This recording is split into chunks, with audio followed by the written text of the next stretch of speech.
दोस्तों, साहिर लुधियानवी साहब का एक मशहूर शेर है, ये माना कि इस जमी को न गुलजार कर सकेंगे हम, कुछ खार तो कम कर जाएंगे जिधर से गुजरेंगे हम। इस शेर की मुझे याद रणदीप सिंह सुरजेवाला की वजह से आई है।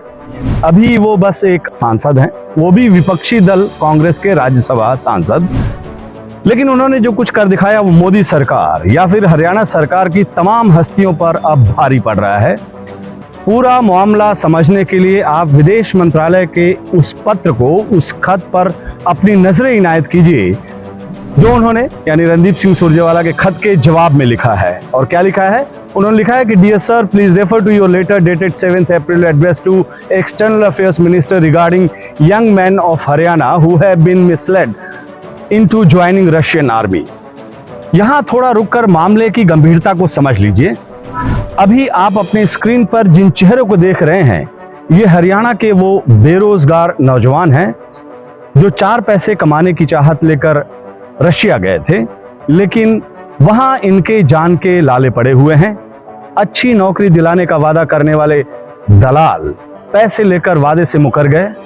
रशियन आर्मी यानी रूसी सेना ने जबरन इनको यूक्रेन से जारी जो लड़ाई हो रही है उस मोर्चे पर भेज दिया। वहां पर इनके साथ अमानवीय व्यवहार हुआ।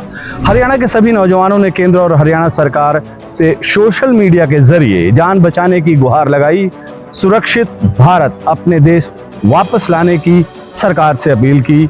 नौजवानों के घर वालों ने सरकार के हर उस दरवाजे को खटखटाया जहां से उनको थोड़ी सी भी उम्मीद थी, लेकिन यूक्रेन में फंसे भारतीयों को सुरक्षित लाने के लिए युद्ध रुकवाने का दावा करने वाले महामानव के तमाम केंद्रीय और हरियाणा सरकार के कारिंदे कान में तेल डालकर सोए रहे। यहीं पर सीन में सामने आए राज्यसभा सांसद और हरियाणा से वरिष्ठ कांग्रेस नेता रणदीप सिंह सुरजेवाला। जैसे ही उन्हें पूरे मामले की भनक लगी, उन्होंने तुरंत विदेश मंत्रालय को पत्र लिखा। वही पत्र इस वक्त आप अपने स्क्रीन पर देख रहे हैं। अपने पत्र में श्री रणदीप सिंह सुरजेवाला ने विदेश मंत्रालय से तुरंत रूस में फंसे हरियाणा के नौजवानों को सुरक्षित वापस लाने की मांग की। जो एजेंट अंकित हरियाणा के नौजवानों को बहला फुसलाकर रूस ले गया है, उसकी पूरी जानकारी दी। साथ ही हरियाणा के उन 8 नौजवानों के बारे में श्री रणदीप सिंह सुरजेवाला ने पूरी जानकारी विदेश मंत्री को भी मुहैया कराई जो रूस में फंसे हुए हैं।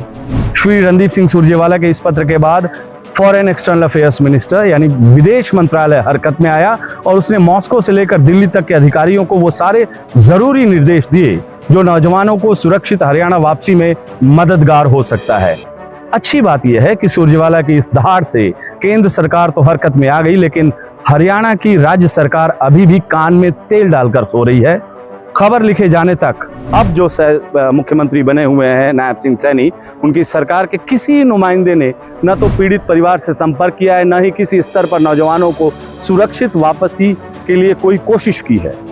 केंद्र और राज्य सरकार के इस अमानवीय और गैर जिम्मेदाराना रुख पर निशाना साधते हुए श्री रणदीप सिंह सुरजेवाला ने दोनों सरकारों से 3 अहम सवाल पूछे हैं। मोदी सरकार ने इस मामले को लेकर क्यों नहीं रूस के राष्ट्रपति श्री व्लादिमीर पुतिन से बात की? क्या देश के प्रधानमंत्री के पास हरियाणा के नौजवानों की जान बचाने के लिए 5 मिनट का समय नहीं था?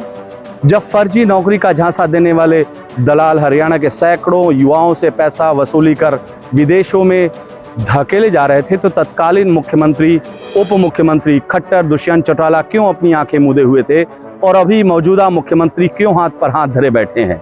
तीसरा और सबसे अहम सवाल, सरकार हरियाणा के नौजवानों को कब तक सुरक्षित घर वापस लाएगी? दोस्तों, सांसद श्री रणदीप सिंह सुरजेवाला के इन सवालों को आप भी अपनी जुबान दीजिए। श्री सुरजेवाला के सवालों को अपने स्तर पर उठाइए, क्योंकि अगर अभी आप खामोश रहे तो कल होकर कोई रणदीप सिंह सुरजेवाला संसद से लेकर सड़क तक आपकी लड़ाई लड़ने के लिए नहीं बचेगा। नमस्कार।